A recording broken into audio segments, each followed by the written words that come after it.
Comment below where you're watching this from and what time it is right now. I read everyone. People who camp in the deep, untouched forests of Russia always talk about the silence. But real campers know there is a dangerous difference between a quiet forest and a dead forest. When a forest goes dead quiet, when no crickets sing, no leaves rustle, and no birds call out, it's not because the animals are resting. It's because everything in those woods is hiding from something that shouldn't be there. This happened last autumn. My best friend Anton and I decided to go on a 4-day backpacking trip into a remote forest reserve hundreds of miles away from any big cities. We were experienced campers.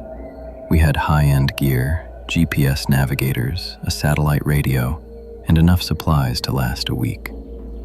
We wanted to reach a hidden lake deep in the taiga that wasn't accessible by car. The first day of hiking went smoothly. The air was crisp, the autumn leaves were bright yellow, and we reached the edge of the lake just as the sun began to set behind the mountain ridge. We set up our high-grade double-walled tent on a small clearing about 30 yards from the water's edge, surrounded by massive, towering pine trees. We cooked dinner over a portable gas stove, drank hot tea, and chatted. But around 9 p.m., as total darkness fell over the wilderness, I noticed something unnerving. The woods had gone completely, unnaturally silent. There was no wind, no sound of water hitting the shore, and no animal calls. The air felt heavy, cold, and metallic, like the air inside an abandoned freezer. Anton felt it too. He kept looking over his shoulder toward the dark tree line. "Hey," he whispered, turning down the camp lantern. "Did you hear someone calling your name a few minutes ago?" I laughed, trying to brush it off. "No way, man. We're 50 miles from the nearest road. It's just the wind in your ears." But deep down, my stomach knotted up. By 10:30 p.m., we crawled into our sleeping bags inside the tent. We zipped both the inner mesh and the outer waterproof fly completely shut, clicked off our flashlights, and tried to sleep. About an hour later, I woke up to a sound that made every hair on my neck stand straight up. It was the sound of footsteps, heavy, slow, bare feet walking through the dry leaves right outside our tent. Crunch, crunch, crunch. The footsteps moved in a slow, perfect circle around our tent. I sat up silently in the dark, my heart slamming against my ribs like a trapped bird. I reached out and squeezed Anton's shoulder. He was already awake, frozen in terror, staring at the ceiling of the tent. The steps stopped right outside the head of my sleeping bag, less than 2 feet away, separated only by a thin layer of nylon fabric. And then came the breathing. It wasn't the heavy snorting of a bear or the panting of a wolf. It was a slow, raspy, human wet exhale.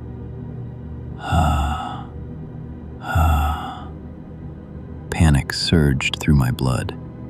I grabbed my hunting knife and my high-lumen flashlight. Anton whispered in a shaking, barely audible breath, "Don't open it. Please don't look outside." But then, whatever was standing outside did something that made my blood turn to liquid ice. A hand gently pressed against the outside fabric of the tent.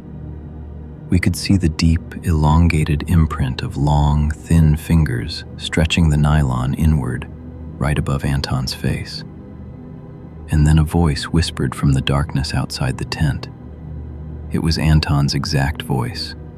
The exact same tone, the exact same pitch, but spoken in a stiff, broken rhythm. "Don't open it. Please, don't look outside." It was repeating the exact words Anton had whispered to me just 5 seconds earlier. Tears of sheer terror spilled down my face. I held my breath, clutching the knife until my knuckles turned white. Anton covered his mouth with both hands, sobbing silently in the pitch blackness. The voice outside changed. It stopped mimicking Anton and began mimicking my voice, speaking in a flat, unnatural monotone. "Hey, Anton, look at the window. Look at the tree." Suddenly, we heard more footsteps approaching from the forest. 2, 3, 4 sets of heavy, bare feet crunching through the pine needles. They surrounded our campsite completely. We could hear them standing around our tent in a circle, breathing in unison. Then, the gentle tapping started on the nylon fabric. Tap, tap, tap. Fingernails lightly dragging down all 4 sides of the tent. They were testing the structure, looking for an opening, feeling for the zipper. We heard a metallic scratch as something long and hard tried to hook onto the outer door zipper pull. Scritch, click, click. I knew that if they unzipped the outer fly, we were dead. In a sudden explosion of pure adrenaline and survival instinct, I turned on my 2,000 lumen military flashlight, aimed it straight at the front door zipper, and screamed at the top of my lungs, "Get the fuck away from us!" The moment the blinding beam of light shone through the orange nylon fly, the shadows on the outside scattered with sickening, inhuman speed.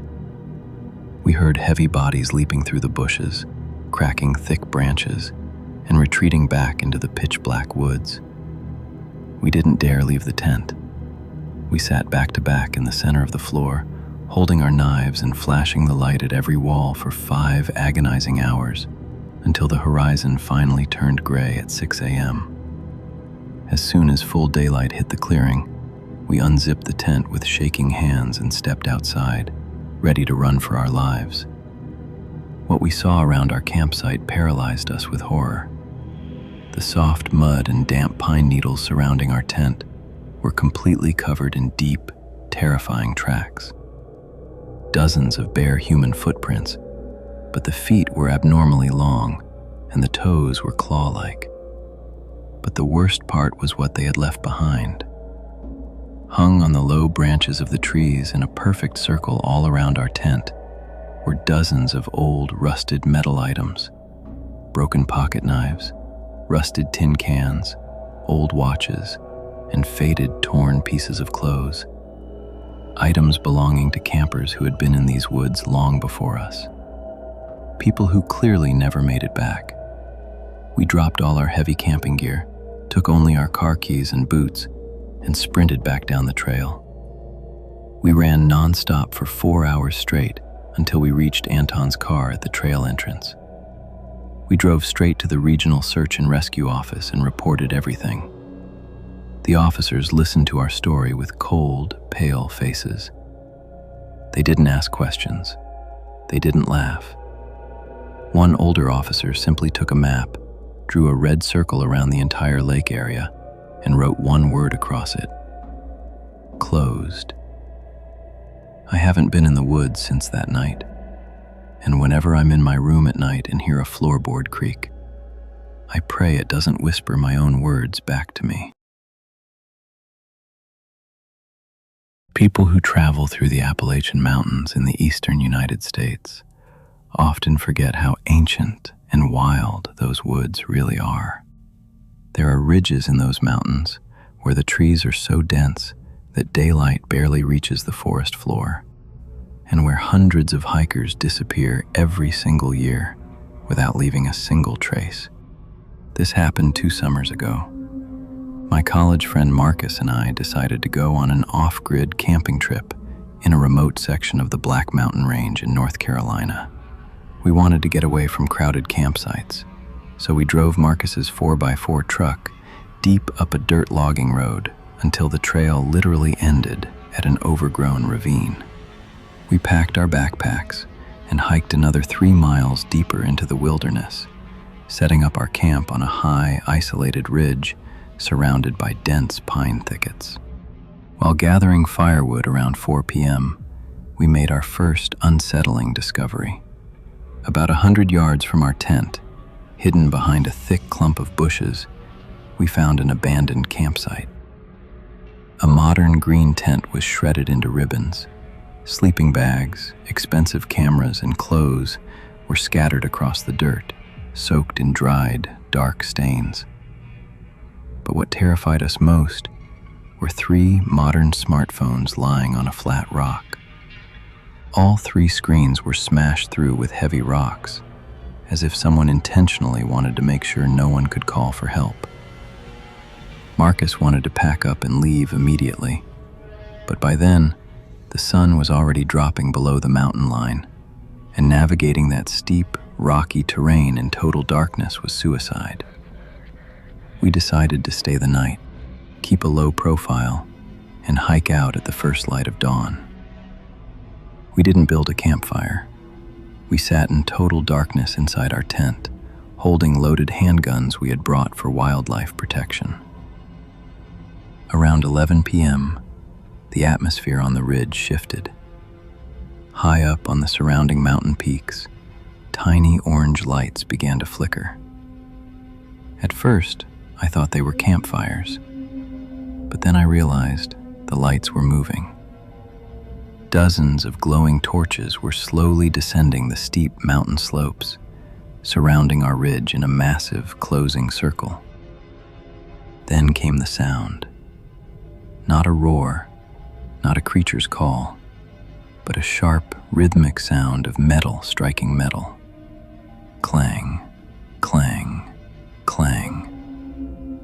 Someone was beating heavy iron blades together in the dark woods, signaling to each other across the valley. Suddenly, a glowing red flare was shot high into the sky right above our ridge, illuminating the entire clearing in a blood-red light. In that red glow, through the clear windows of our tent, we saw them. Standing silently at the edge of the tree line, less than 40 feet away, were 5 tall figures. They weren't monsters. They were men. But they were wearing long deer hides, their faces hidden behind crude, hand-carved wooden masks and animal skulls. They carried heavy hunting bows, iron hooks, and long machetes. They weren't rushing us. They were standing completely still, watching our tent in total, chilling silence. "Run!" Marcus screamed, unzipping the back wall of the tent with a knife. We burst out of the back of the tent into the pitch-black forest, sprinting down the rocky slope as fast as we could. Behind us, we heard heavy boots crashing through the brush and short, guttural horn blasts echoing through the trees. They were hunting us like game. As we stumbled through the dark, my foot caught a hidden tripwire stretched across 2 trees. A heavy wooden log studded with sharp iron spikes swung down from a branch, missing my head by inches and smashing into a tree trunk with a deafening crack. They had rigged the entire mountain slope with lethal traps. Panicking, Marcus and I dove under the roots of a massive fallen oak tree, squeezing ourselves deep into a muddy crevice beneath the trunk. We pulled dead leaves over our bodies and turned off everything that could emit light or sound. For the next 2 hours, we stayed frozen in that mud, listening to the hunt. Heavy boots walked right over the fallen log above our heads. We could see the yellow beams of heavy flashlights sweeping through the trees. We heard them talking to each other in a strange, thick, Old English dialect. Words so distorted and archaic we could barely understand them. "Find the outsiders. Don't let them reach the iron trail." One voice growled right above us. We stayed in that freezing hole for 5 endless hours, not daring to twitch a muscle until the first pale light of morning filtered through the thick canopy. When daylight finally broke, the hunting parties had vanished back up into the high caves of the mountains. We crawled out of the mud and sprinted the remaining 2 miles back to Marcus's truck. The truck was still there, but all 4 tires had been sliced open, and the windshield was smashed. Knowing they could return at any moment, we didn't stop. We ran on foot down the dirt logging road for another 7 miles until we finally reached a state highway and flagged down a passing police cruiser. When we told the local county sheriff what had happened, he didn't look surprised. He took a slow breath and told us that deep in those uncharted Appalachian ridges live isolated, inbred family clans who have rejected modern society for over a century. They consider those mountains their private territory, and anyone who camps off-grid on their land becomes prey. Local law enforcement doesn't go up into those ridges. I never went back to the mountains. And whenever I see beautiful photos of dense Appalachian forests online, I only see the red flares and the silent masks waiting in the trees. The dense rainforests of the Pacific Northwest in the state of Washington are home to some of the tallest trees on Earth. Douglas firs and ancient redwoods grow so high and thick that even on a bright summer afternoon, the forest floor remains in a perpetual, gloomy twilight. But locals will tell you, the danger in those mountains doesn't live on the ground. It lives high up in the tree canopy. This happened last autumn. My older brother Sam and I decided to go on a 3-day primitive camping trip in a restricted section of the North Cascade Mountains. We were looking for total isolation, so we hiked 4 hours off the main marked trail, pushing deep into an old-growth forest where no logging had ever taken place. Around 4:30 p.m., as the sun began to sink, we found a small, flat clearing surrounded by massive, towering trees whose trunks were as thick as houses. While clearing space for our tent, Sam found something strange carved into the bark of a massive fir tree, about 12 feet off the ground. Deep, jagged gouges that looked like 3 massive claws had ripped through solid wood, turning the tree trunk into shredded splinters. Whatever made those marks was standing well over 10 feet tall. We brushed it off, assuming it was an old mark from an oversized grizzly bear, though deep down, we both knew grizzlies didn't range this far west.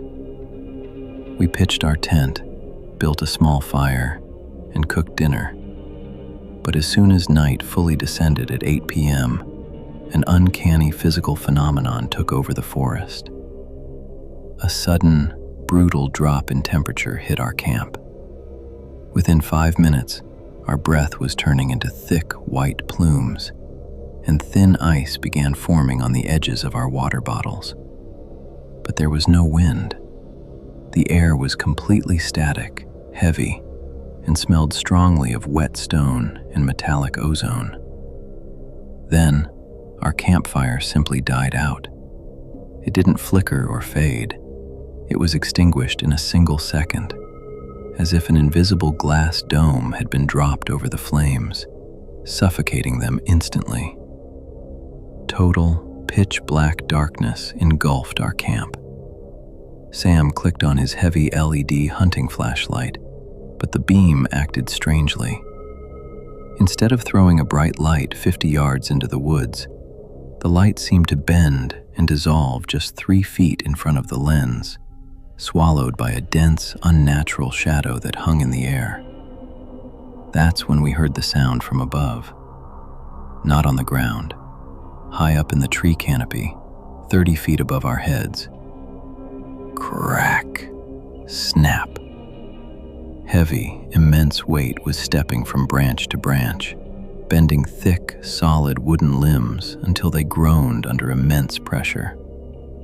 Whatever was up there was massive, yet it moved with terrifying, fluid balance. Panic set in. We scrambled inside our tent, zipping it shut, and pressed ourselves against the floorboards. We held our breath, listening as the heavy creaking in the treetops circled directly above our tent. Suddenly, the pressure in the air spiked so hard our ears popped violently. The temperature inside the tent plummeted well below freezing, and then the tent fly began to cave inward from above. Something enormous was descending slowly from the high branches, leaning its massive weight down onto the top of our tent frame. The heavy aluminum tent poles groaned and bent down, pressing the cold fabric right against our faces. Through the thin nylon, I could feel an overpowering, unnatural cold radiating from the mass pressing down on us. It didn't roar. It didn't make a sound. It was completely, terrifyingly silent. In the dim glow of my dying flashlight, I looked up at the fabric pressed against my face. Outlined in the taut nylon was the impression of a colossal, impossibly thin torso, and two long, jointed limbs ending in massive, multi-fingered hands that were slowly squeezing our tent like an eggshell. "Sam, run!" I screamed, slamming my fist against the side of the tent. We didn't bother unzipping the door. Sam kicked his way right through the sidewall fabric, and we burst out into the freezing black woods. As I scrambled to my feet, I made the mistake of looking back. Standing over our crushed tent, bathed in the faint moonlight filtering through the canopy, was a towering, gaunt silhouette over 14 feet tall. Its body was thin as a dead pine tree, draped in long, matted dark hair, and its head was elongated, completely featureless except for two sunken, glowing pale pits where its eyes should have been. It slowly raised one long, spindly arm toward us. We didn't wait. We sprinted through the dark forest, crashing through brambles and jumping over rocks in complete pitch blackness. We couldn't see the trail, but we ran blindly downhill, driven by pure, primal terror. Behind us, high in the canopy, we could hear the branches snapping in a rapid, heavy pursuit as the creature glided from tree to tree above our heads. We ran for 40 straight minutes until we suddenly burst out of the tree line and tumbled down an embankment right onto the paved state highway. A passing timber haul truck slammed on its brakes, missing us by inches. The driver saw us bleeding, freezing, and hyperventilating in his headlights, and immediately pulled us into his warm cab. The next day, state rangers accompanied us back to our campsite to retrieve our vehicle keys. Our camp was completely obliterated. The tent poles were snapped into splinters, our gear was frozen solid under a layer of frost, and the surrounding trees had massive, fresh claw gouges carved 15 feet high into the trunks. The lead ranger looked at the marks, turned off his radio, and quietly told us we needed to leave the park immediately. Official reports listed the incident as a territorial bear attack. But bears don't make the air turn to ice. Bears don't swallow flashlight beams. And bears don't walk through the treetops above your head.